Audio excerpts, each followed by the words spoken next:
Hello and welcome to the TF1 show. My name is Tinus Ferreira and today I'm very excited to welcome a new guest on the podcast. It's Tom Cairns. And welcome, Tom. Can you please tell us and the dear listeners a bit about yourself?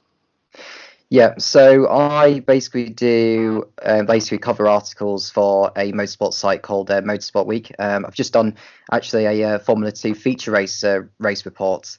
So obviously I won't give it too much away in terms of what's happened in case those who haven't watched the race yet. So I'll let them watch that first on catch up or whatever.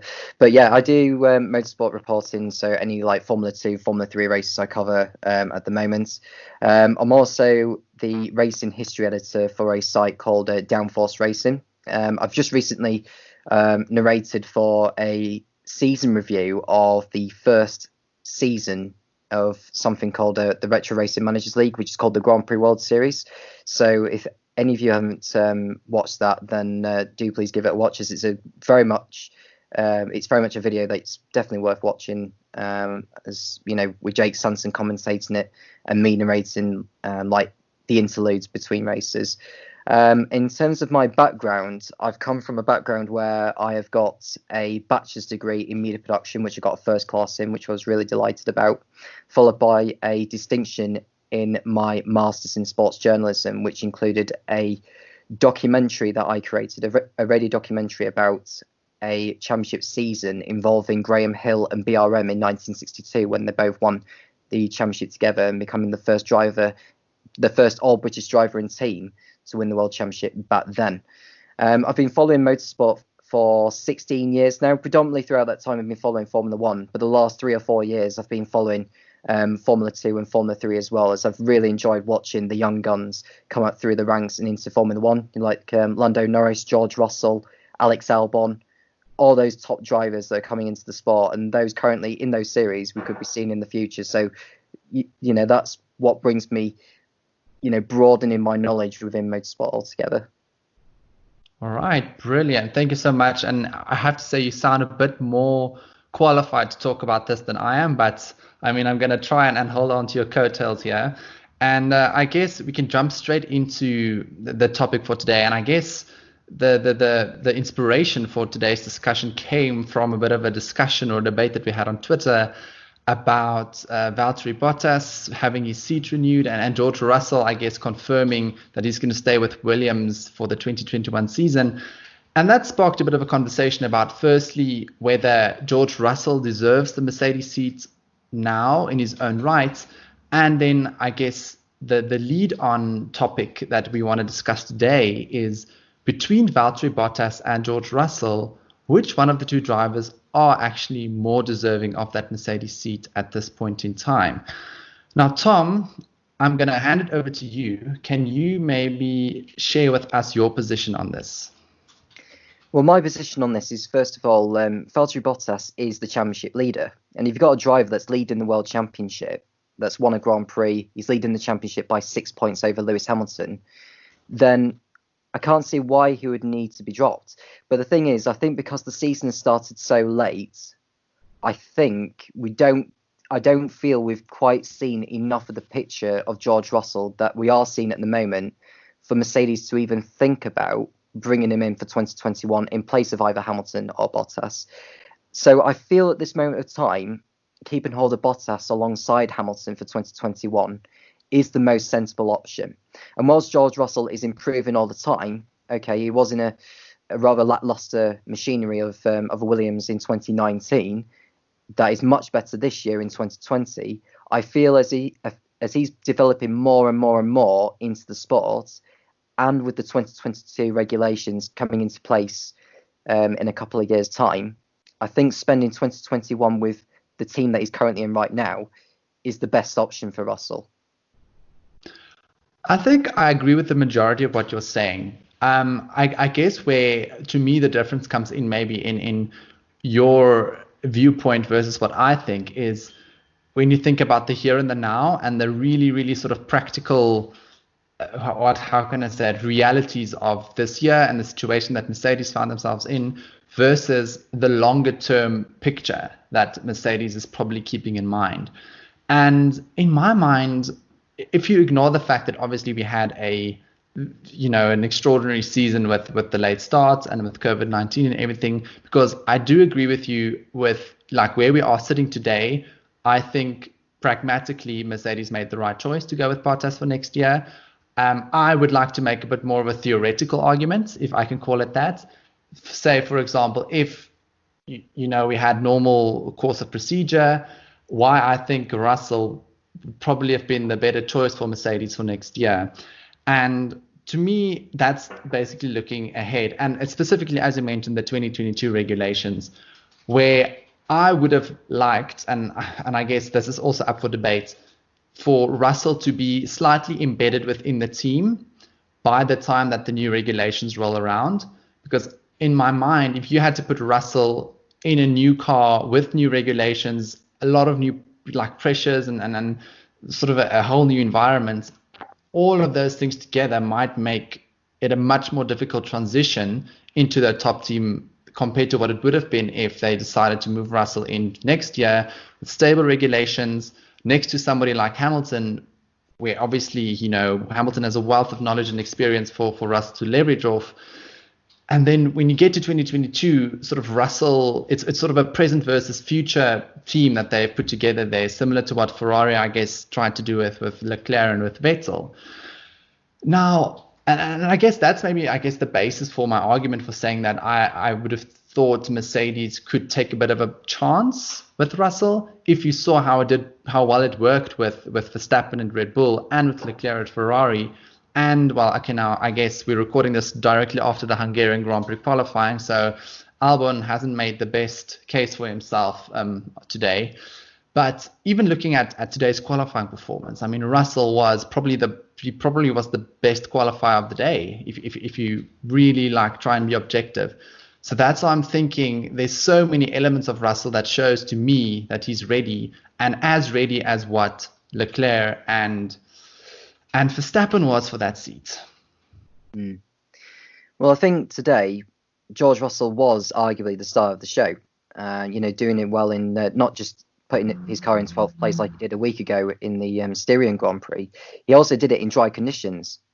Now, what we saw at the end of Q1 with the time that he put on, we saw that the track was evolving so much, which had played very much into George's hands, because he put his time on the board at a sooner time on the last stints at the end of Q1 than a lot of the others did. So you could say that very much played into George's hands, and you could argue that as the track was evolving, drivers getting held up a little bit by other cars because of the turbulent air on the start-finish straight or whereabouts it was on the racetrack. So Russell timed his run at the end of Q1 to perfection, and I think he did so again in Q2. I don't think he could have done too much more, if I'm honest with you, because the track wasn't getting any better in the last couple of minutes. So I think George did as good of a job as what he could have done, and now he has to target points from tomorrow. I think that has to be the target for Russell. Can he do that? Who knows? Qualifying the car is one thing very, very well, and the race is another. So we need to see how George does in terms of racecraft.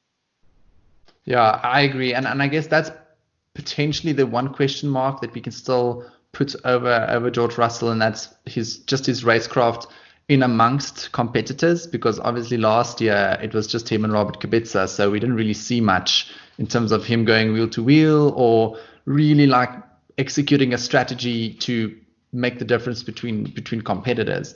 So I'd agree with that from a sort of a doubter's perspective about George Russell. But what I would maybe want to steer the conversation into now is just talking about sort of Bottas's future at Mercedes, and whether we really think beyond. Now, obviously, he's a lock for next year. Whether he really has a long-term future there, because in my mind, look, yes, you mentioned he is the championship leader, but with how I saw the 3 races go down, and that's including the first race, Hamilton still seems to be quite a bit ahead in terms of sort of on a Sunday, I would argue. And like, I don't see Bottas really lighting it up. I know a lot of people are hoping for him to win the championship this year, but I think barring reliability or sort of extraordinary circumstances on Hamilton's side, I don't see Bottas winning it this year. Next year, if the cars remain the same again, and that's why I'm sort of hesitant in saying, why are we keeping Bottas around just for that supporting act, and why isn't Mercedes thinking longer term? And yeah, I don't know what you think about that. Well, I think you need someone there. I mean, you've got to have a second driver within the team, no matter what.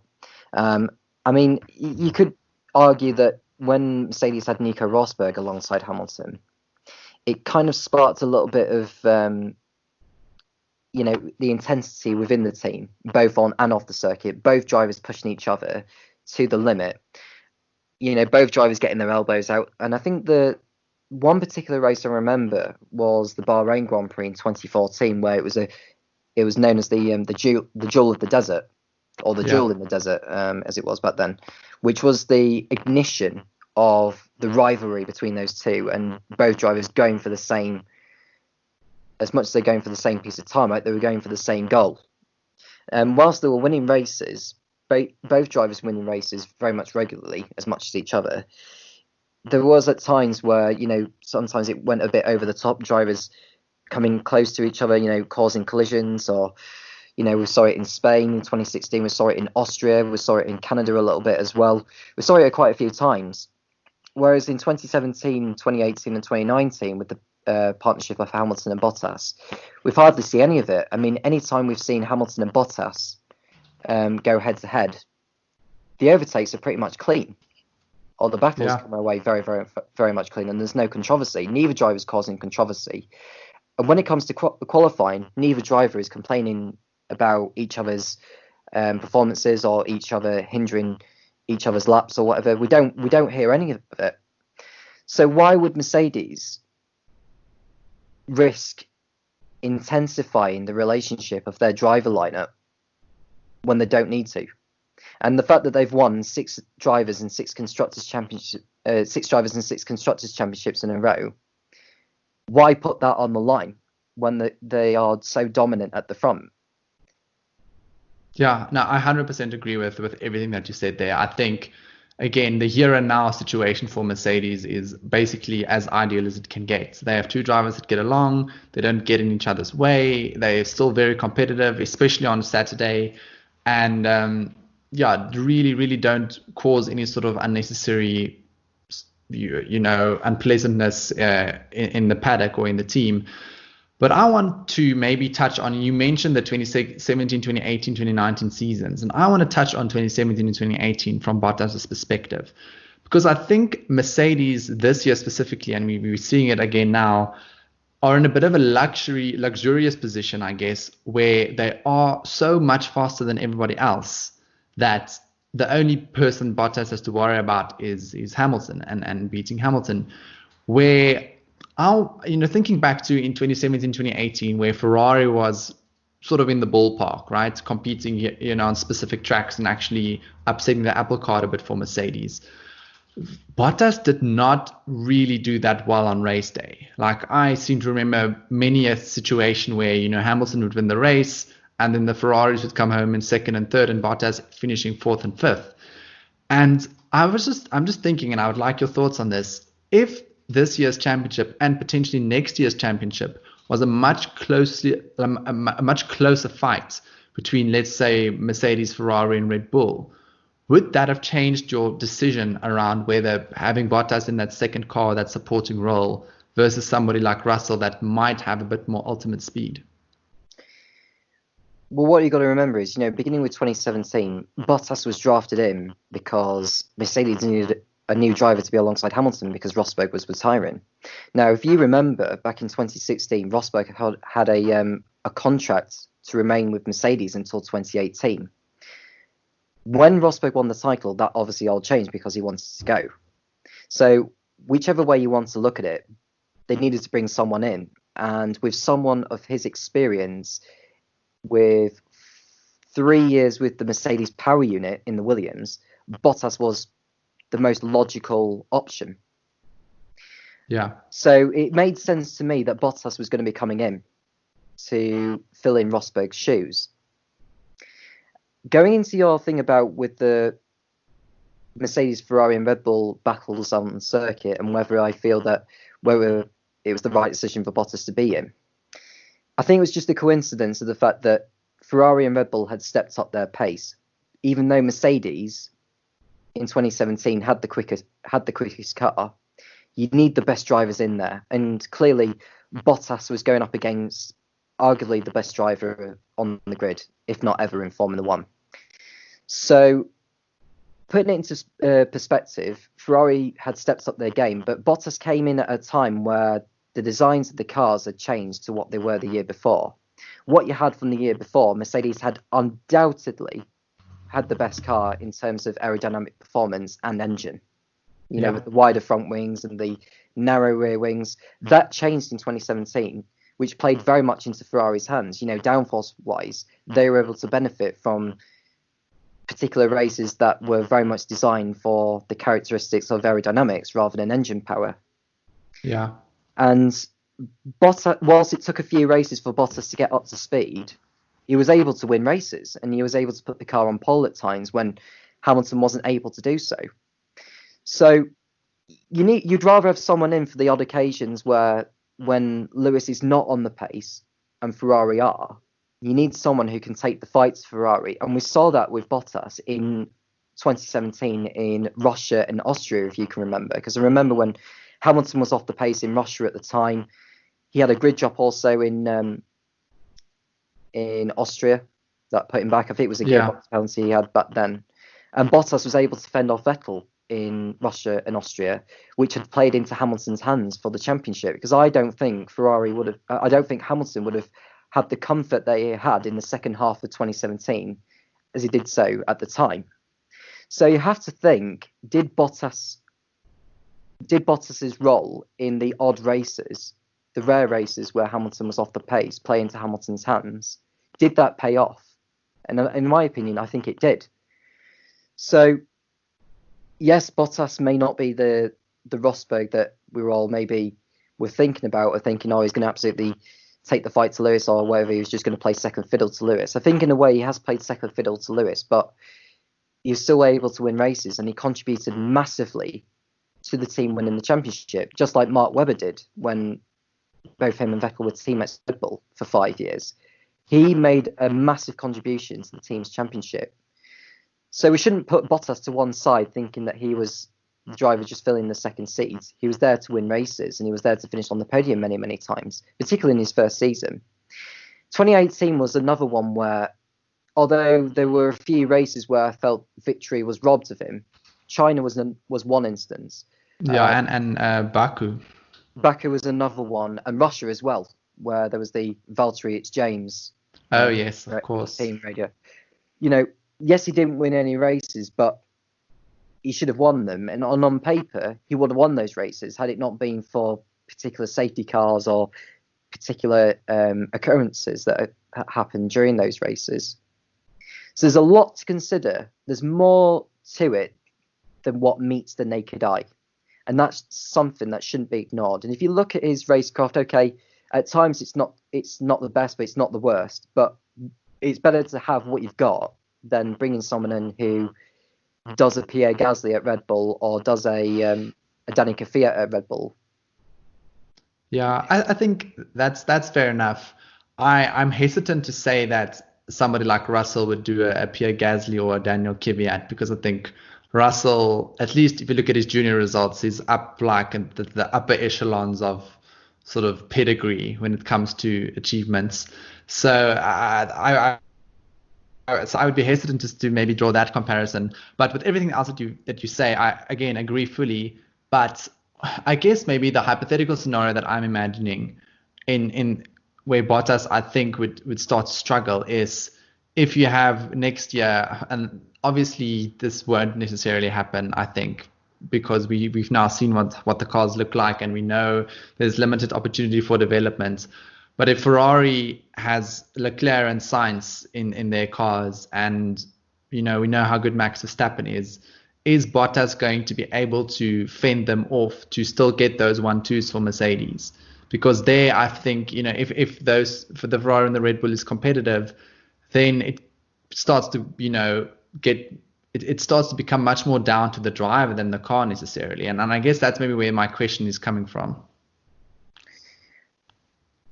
What I tend to find is when you never know what happens until you see them on the racetrack. I mean, what you got to think is you'd rather keep hold of the continuity, and if the relationship is running fine, then there's no need to change it. What happens elsewhere is none of Mercedes's business. They just concentrate on their own game, and it's the same with football. You know, if you're at a football club and you've got the squad that you've got, you're interested in going out buying players or something, and you're going out to win games, you concentrate on your own thing. Never mind what happens elsewhere. You know, and it's the same with Mercedes in Formula One. They concentrate on what they do within their own business rather than thinking about what's happening elsewhere. If Bottas has the talent and the experience and the racecraft within him, which is shown evidently, then you don't need to think about what happens elsewhere. You just need to think about, is he good enough to be within the team right now? And I feel that he is. Yeah, no, I agree with you as well. I think, as I said at the start, pragmatically, I fully understand why Mercedes decided what they decided. Why change a winning formula, right? They know they have the fastest car. They know they're in a very, very good position in terms of their drivers and the relationship. So why change anything if they don't have to? And then I guess I can then maybe steer us onto the last sort of open-ended question that I want to ask you, Tom. And that is, where do you think George Russell will end up after next year? Do you think he still has a very good shot at getting in that Mercedes, or do you imagine a world where, similar to, you know, Pascal Wehrlein or Esteban Ocon, he's sort of kept, you know, in the fold, but at the end of the day doesn't make that final step into the silver car? I feel when you look at his CV, it is a promising one, and we shouldn't discount George Russell no matter what. But a lot can change in the space of a year or 18 months.